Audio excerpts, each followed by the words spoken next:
नमस्कार। नर्मदे हर। नर्मदे हर। आज हमारे भाबरी आश्रम में आए हुए हैं एक विशेष अतिथि जिनका नाम है डॉक्टर मिलिंद सुधाकर मुजुमदार, जो IITM यानी भारतीय उष्णकटिबंधीय हवामान शास्त्र विभाग जो है पुणे में स्थित यह संस्था है, वहाँ के निवृत्त वरिष्ठ वैज्ञानिक है। और इन्होंने अपनी ये दूसरी परिक्रमा जो उनकी साइकिल पे चल रही है, इसमें ये मिट्टी बचाओ का संदेश देते हुए पूरे नर्मदा खंड में विचरण कर रहे हैं। महाराज जी, नर्मदे हर। नर्मदे हर। मिट्टी बचाओ ऐसा आप क्यों बता रहे हैं? मिट्टी सबसे बड़ा साधन है। जहाँ तक मैं समझता हूँ कि जीवन का एक जो भी प्रकृति है, यहाँ जो भी पृथ्वी पे अस्तित्व है, उसका सबसे बड़ा साधन जो है मिट्टी है। और मिट्टी किस तरीके से बनती है, भूगर्भ शास्त्रीय पूरा मतलब अगर हम साइंस में जाएंगे तो बहुत बड़ी ये प्रोसेस है।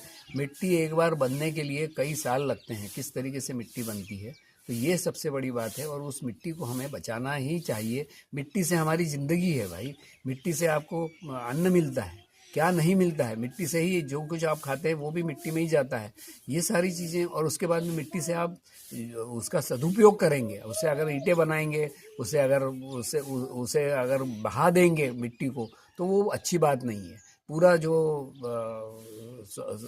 मिट्टी बचाने का सबसे बड़ा उपयोग यही है कि मिट्टी बहे नहीं, मिट्टी वहीं के वहीं जगह पर रहे। इसके लिए झाड़ लगाने चाहिए, पेड़ लगाने चाहिए। किस तरीके से हम पानी भी मिट्टी सोखने की पानी को किस तरीके से उसका पानी का संवर्धन किया जाए, तो उसके लिए भी मिट्टी जरूरी है।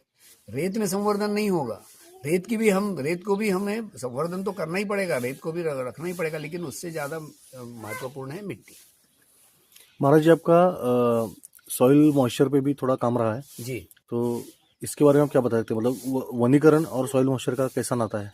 बिल्कुल सही बात है। आपने कहा कि जहाँ तक यह है कि मिट्टी की धूप कैसे, किस तरीके से मिट्टी को बचाया जा सकता है, तो इसके लिए जंगल, इसके लिए पेड़ लगाना। अब ये तो साइंटिस्ट को बताने की ज़रूरत ही नहीं है, आप सामान्य आदमी भी जानता है। मैं यहाँ देख रहा हूँ कि आपने यहाँ जो पूरे इस इलाके में इतना बढ़िया वनवासी इलाका है, और उसमें इतने बढ़िया तरीके से कई लोग काम कर रहे हैं, वनवासी भी काम कर रहे हैं। और वो किस तरीके से, तो पेड़ लगा करके काम कर रहे हैं। आपने काफ़ी बंधारे बनाए हैं, आपने पानी रोकने के लिए भी काम किया है। और ये बात है कि जो धरती के ऊपर पानी नहीं मतलब स्टोर किया जाना चाहिए, धरती के अंदर पानी, और उसके लिए मिट्टी की तो आवश्यकता है ही है।